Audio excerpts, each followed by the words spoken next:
ప్రకటన గ్రంథం 17వ అధ్యాయం 7 నుండి 12వ వచనం వరకు సావధానంగా వినండి.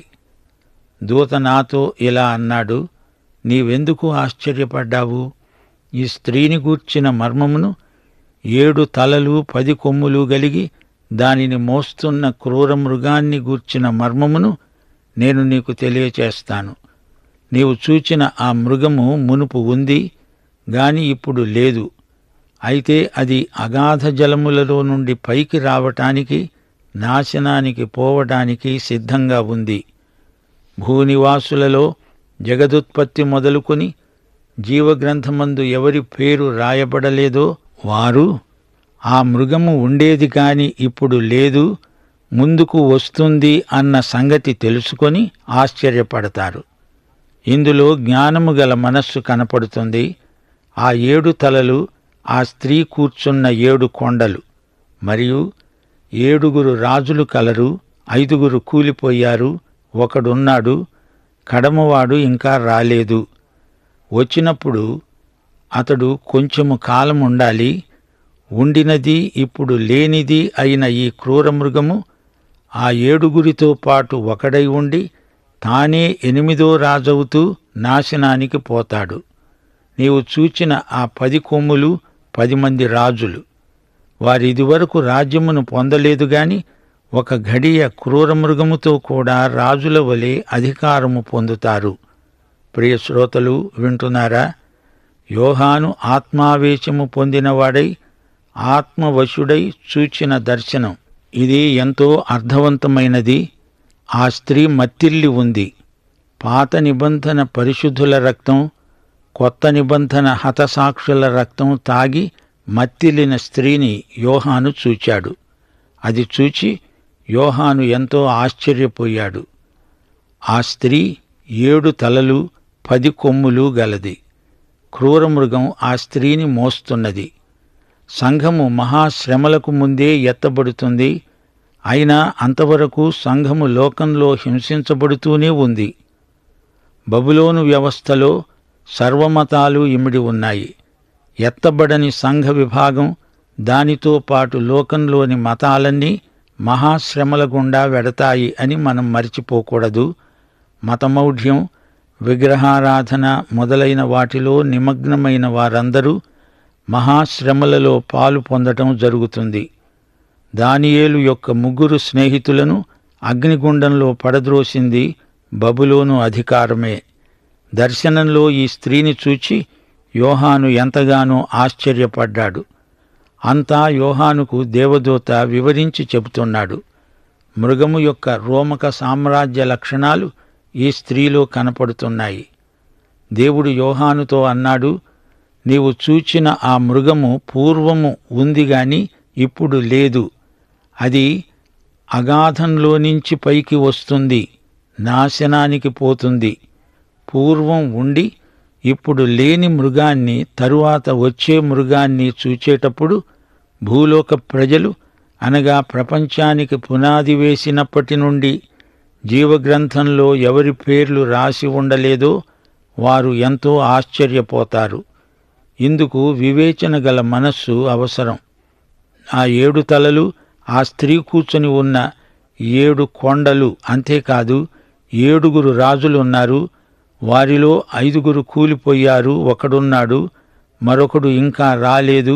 వచ్చినప్పుడు అతడు కొద్ది కాలమే ఉండాలి. శ్రోతలు వింటున్నారా? క్రూర మృగము పూర్వం ఉండేది. ఇది దాని గత చరిత్ర. ఇప్పుడు అది చీలికలైపోయింది, వర్తమాన చరిత్ర. రోమా సామ్రాజ్యం అంతరించలేదు, అది చీలికలైపోయి ఐరోపాలో చేరిపోయింది. అది అగాధములో నుండి పైకి ఎగసి వస్తుంది. సైతాను ఆ సామ్రాజ్యాన్ని మళ్లీ వెలపలికి తెస్తాడు, పునరుద్ధరిస్తాడు. క్రూర మృగమే అంత్యక్రీస్తు. ఈ మృగమే రోమక మహాసామ్రాజ్యాన్ని తిరిగి లేపుతాడు. దీనికి అందరూ ఆశ్చర్యాన్ని వ్యక్తం చేస్తారు. అంత్యక్రీస్తు అనే క్రూరమృగం తిరిగి రోమక సామ్రాజ్యాన్ని పునరుద్ధరిస్తుంది. దాన్ని పునరుద్ధరించడానికి ఎందరెందరో ప్రయత్నించారు గాని వారి తరం కాలేదు. అయితే యేసుక్రీస్తు రెండో రాకడలో అది ఎంత విజృంభించినదైనా ఒక్క పెట్టున అంతరిస్తుంది, నాశనానికి పోతుంది. ఈ సంగతి ప్రవచన రూపంగా మనకు బయలుపరచబడింది. 1 యోహాను 2:20-27 వచనాలు ఏమి చెబుతున్నాయి? అయితే మీరు పరిశుద్ధుని వలన అభిషేకము పొందినవారు గనుక సమస్తమును ఎరుగుదురు. ఆయన వలన మీరు పొందిన అభిషేకము మీలో నిలుస్తున్నది గనుక ఎవరునూ మీకు బోధించనక్కర్లేదు. ఆయన ఇచ్చిన అభిషేకము సత్యమే కాని అబద్ధము కాదు. అది అన్నిటిని గూర్చి మీకు బోధిస్తున్న ప్రకారముగా, ఆయన మీకు బోధించిన ప్రకారముగా ఆయనలో మీరు నిలుస్తున్నారు. 7 రాజులు కలరు. 1 జూలియస్ సీజరు, హత్యగావించబడ్డాడు. 2 తిబెరియస్, ఈ రాజును విషప్రయోగం చేసి చంపారు. 3 కాలిగ్యులా, ఈ రాజును హత్య చేశారు. 4 క్లాడియస్, ఇతడికి విషమిచ్చి చంపారు. 5 నీరో, ఈ రాజు ఆత్మహత్య చేసుకున్నాడు. 5 కూలిపోయారు. ఒకడున్నాడు, అతని పేరు డొమిషియను. అతడు యోహాను కాలం నాటికి ఇంకా ఉన్నాడు. ఆ తరువాత అతన్ని కూడా హత్య చేశారు. కడమవాడు ఇంకా రాలేదు, ఇతడే అంత్యక్రీస్తు. మొత్తం 7. ఈ 7 చక్రవర్తుల కాలంలో రోమక సామ్రాజ్యం 7 రకాల పరిపాలనా విధానాలను అమలుపరిచింది. డొమిషియను చక్రవర్తి యోహానును బహిష్కరించి పద్మాసు ద్వీపంలో ప్రవాసానికి పంపించాడు. చిట్ట చివరికి వచ్చేవాడు సైతానే. అతడు అంతవరకు కనపడడు, రహస్యంగా ఉంటాడు. ఈ వాక్య భాగాన్ని మనం ఎలా అర్థం చేసుకున్నా అంతం ఒకటే. అది నిర్ణయించబడింది. పునరుద్ధరించబడిన రోమక సామ్రాజ్యాన్ని అంత్యక్రీస్తు ఏకఛత్రాధిపత్యంగా ఏలుతాడు. ఈ క్రూరమృగము ఉండి లేకుండా ఆ 7 పాటు ఒకడై ఉండి తానే 8వ రాజవుతూ నాశనానికి పోతాడు. ఈ మృగం 8వ పరిపాలకుడు కూడా. అతడే వ్యక్తిగతంగా అంత్యక్రీస్తు. అంత్యక్రీస్తు చిన్న కొమ్ము. దానియేలుకు దేవుడిచ్చిన ప్రవచన దర్శనంలో ఈ చిన్న కొమ్ము కనపడింది. దానియేలు గ్రంథం 7వ అధ్యాయం 8వ వచనం, 24వ వచనం. నేను ఈ కొమ్ములను కనిపెట్టగా ఒక చిన్న కొమ్ము వాటి మధ్యలో లేచింది.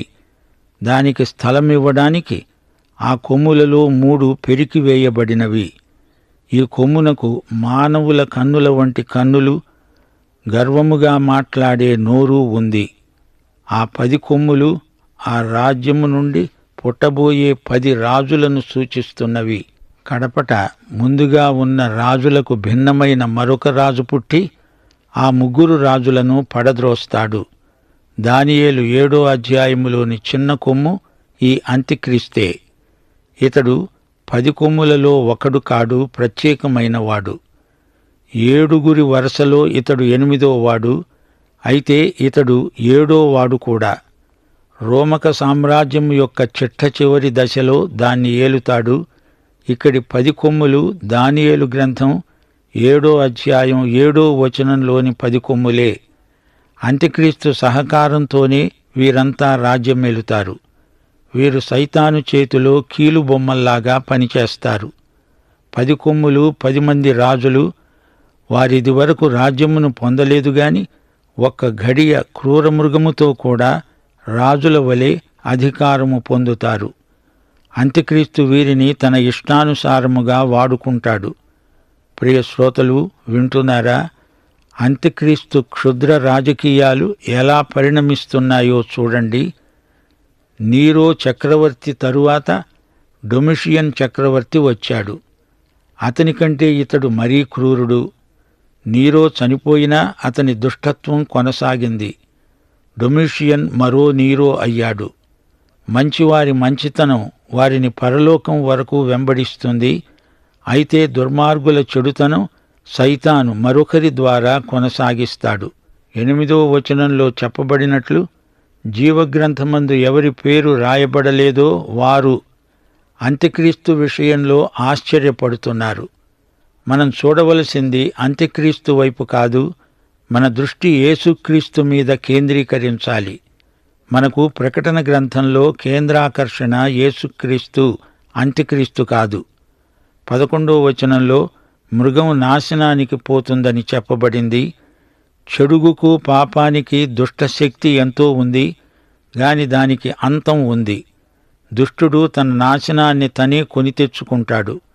సైతాను పక్షాన చేరిన వారి నాశనం సైతాను నాశనంలాగే సమీప భవిష్యత్తులో తప్పక సంభవిస్తుంది.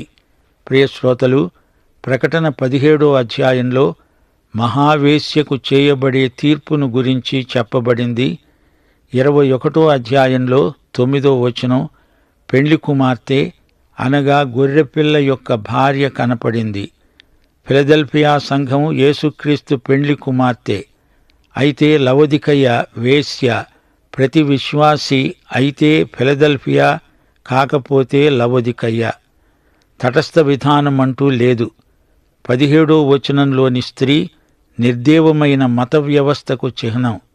సంఘం ఎత్తబడిన తరువాత, అనగా పెండ్లి కుమార్తె ఎత్తబడిన తరువాత ఇక్కడ మహాశ్రమల కాలం గుండా వెళ్ళుతున్నది వేశ్య.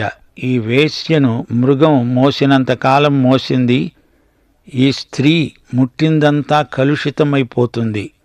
నిజమైన సంఘం యేసుక్రీస్తు యొక్క వధువు. దేవుని సంఘం యేసు రక్తంతో కడగబడింది, శుద్ధి అయింది. అబద్ధ మతంలో పాల్గొనడం అంటే అది ఆధ్యాత్మిక వ్యభిచారమే. ప్రభువైన యేసుకు విశ్వసనీయులు కాని వారందరూ భ్రష్ట సంఘంలో ఉంటారు, వారెత్తబడరు. యెషయా, యిర్మీయా, హోషియా అనే 3 ప్రవక్తలు ఈ విషయాన్ని ఏ విధంగా వ్యక్తం చేశారో వినండి. యెషయా 57వ అధ్యాయం 3వ వచనం, యిర్మీయా 3వ అధ్యాయం 8, 9 వచనాలు, హోషియా 2వ అధ్యాయం 4వ వచనం. మంత్రప్రయోగపు కొడుకులారా, వ్యభిచార సంతానమా, వేశ్యా సంతానమా, మీరిక్కడికి రండి.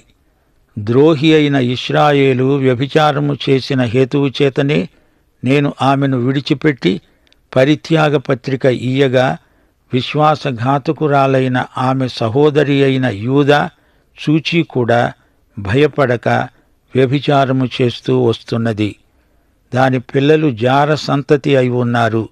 వారి తల్లి వేశ్యాత్వము చేసి ఉన్నది, వారిని కన్నది, అవమానకరమైన వ్యాపారము చేస్తున్నది. అంత్యక్రీస్తు భ్రష్ట సంఘాన్ని తన స్వార్థం కోసం వాడుకొని తరువాత దాన్ని నాశనం చేస్తాడు. దేవుని రాజ్యము ఈ లోక సంబంధమైనది కాదు. మన శత్రువు సైతాను. మనము సర్వాంగ కవచం ధరించుకోవాలి. అయితే మహాశ్రమల కాలంలో సంఘం ఇక్కడ ఉండదు. ఎత్తబడే వరకు దేవుని సంఘానికి శ్రమలు ఉంటాయి. విజయం సాధించాలంటే ప్రకటన గ్రంథం 12వ అధ్యాయం 11వ వచనం మాత్రమే ఏకైక సాధనం. గొర్రెపిల్ల రక్తమును బట్టి, మన సాక్ష్యమును బట్టి అపవాదిని జయించగలము. మరణ పర్యంతము మనము ప్రాణమును ప్రేమించే వారము కాము. యేసు విజయమే మన విజయం. మనము ఆయన విజయములోకి ప్రవేశించాము. మనకు బ్రతుకు కంటే యేసే ముఖ్యం. శ్రోతలు, బైబిలులో ఆదికాండం మొదటి గ్రంథం, ప్రకటన చివరి గ్రంథం. మానవజాతి చరిత్ర అంతా ఆదికాండమునకు ప్రకటన గ్రంథానికి మధ్యన ఉన్నది. పాపములో పడిపోయిన మానవుణ్ణి విమోచించి మానవుడు కోల్పోయిన పరలోకాన్ని తిరిగి మానవునికి ఇచ్చిన యేసే మహావిజేత. ఆదికాండంలో దేవుడు సూర్యుణ్ణి చేశాడు. ప్రకటన గ్రంథంలో నీతి సూర్యుడే మనకు ఇవ్వబడినాడు. ఆదికాండంలో సైతాను జయించాడు. ప్రకటనలో సైతానుకు ఘోర పరాజయం. ఆదికాండంలో పాపం మానవతలో ప్రవేశించింది. ప్రకటన గ్రంథంలో పాపం పూర్తిగా బహిష్కరించబడింది. ఆదికాండంలో మనిషి దేవుని వద్ద నుండి పారిపోయి దాక్కున్నాడు. ప్రకటన గ్రంథంలో దేవుడు నిన్ను నన్ను పరలోకానికి రమ్మని పిలుస్తూ తలుపు బార్లాగా తెరిచాడు. ఆదికాండంలో మానవులకు సంక్రమించిన శాపం ప్రకటన గ్రంథంలో ఎత్తివేయబడింది. ఆదికాండంలో పాప ఫలితమైన కన్నీరు. ప్రకటన గ్రంథంలో పాపము, దుఃఖము, కన్నీరు ఉండవు. ఆదికాండంలో ఏదెను తోట, సర్వభూమి శపించబడింది. ప్రకటన గ్రంథంలో నూతన భూమి, నూతన ఆకాశము మనకు ప్రాప్తించాయి. ఆదికాండంలో జీవవృక్ష ఫలం మనిషి తినకూడదు. ప్రకటన గ్రంథంలో దేవుని ప్రజలు జీవవృక్ష ఫలములు సమృద్ధిగా తినవచ్చు. ఆదికాండంలో కోల్పోయిన పరదైసును ప్రకటన గ్రంథంలో మానవుడు క్రీస్తునందు తిరిగి సంపాదించుకున్నాడు. ఆదికాండంలో మరణం మానవునికి సంప్రాప్తమైంది. ప్రకటన గ్రంథంలో మరణం ఓడిపోయింది. విశ్వాసులు తమ దేవునితో సదాకాలము పరలోకములో ఉంటారు. దేవునికి స్తోత్రం. ప్రియ శ్రోతలు, వింటున్నారా? ప్రకటన గ్రంథంలో యేసు ప్రభువు కేంద్రాకర్షణ, ఆల్ఫా ఒమేగా. ఆయన మనుష్య కుమారుడు, ఆది అంతము, సజీవుడు, దేవుని కుమారుడు, సత్యసాక్షి, దావీదు చిగురు, యూదాగోత్రపు సింహము, గొర్రెపిల్ల, కాపరి, విశ్వసనీయుడు, సత్యవంతుడు. ఆయనే దేవుని వాక్యం, రాజులకు రాజు, ప్రభువులకు ప్రభువు, ప్రకాశమానమైన వేకువ చుక్క. ప్రకటన గ్రంథం మనకు గొప్ప ధైర్యము, నిరీక్షణ వలని ఉత్సాహము కలిగించే గ్రంథం. ఇహలోకము, పరలోకము ఆయన వశంలోనే ఉన్నాయి. ఆయనే సర్వాధికారి. ఆయన వాక్యము ఎంతైనా నమ్మదగింది. నిత్య జీవము, పాపముపై సంపూర్ణ విజయము మనకు లభిస్తాయి. విశ్వాసము ద్వారా ఆయన కృపచేత క్రీస్తుతో పరలోకంలో నిత్య భవిష్యత్తును గడపగలమనే ఆశాభావం మనకు కలుగుతుంది. క్రీస్తునందు దేవునితో మనకున్న ఈ సంబంధం నిత్యమైనది, సత్యమైనది. పరలోక దర్శనం ప్రకటన గ్రంథమంతటా మనకు తేటగా కనిపిస్తుంది. క్రీస్తే సత్యం, ఆయనే మనకు వెలుగు. క్రీస్తును అతి సన్నిహితంగా మనం తెలుసుకుంటున్న కొద్దీ మన జీవితం అర్థవంతమవుతుంది, సార్థకమవుతుంది. యేసుక్రీస్తు యొక్క దేవత్వము, మానవత్వము మనకు ఎంతో ఆదరణ గొలిపే వాస్తవాలు. వచ్చే పాఠంలో గొర్రెపిల్ల ప్రభువులకు ప్రభువు, ఆయన దిగ్విజయానికి, మన విశ్వసనీయతకు గల సంబంధాన్ని ధ్యానిస్తాము. సిద్ధపడండి. ఈరోజు పాఠం ఇంతటితో సమాప్తం.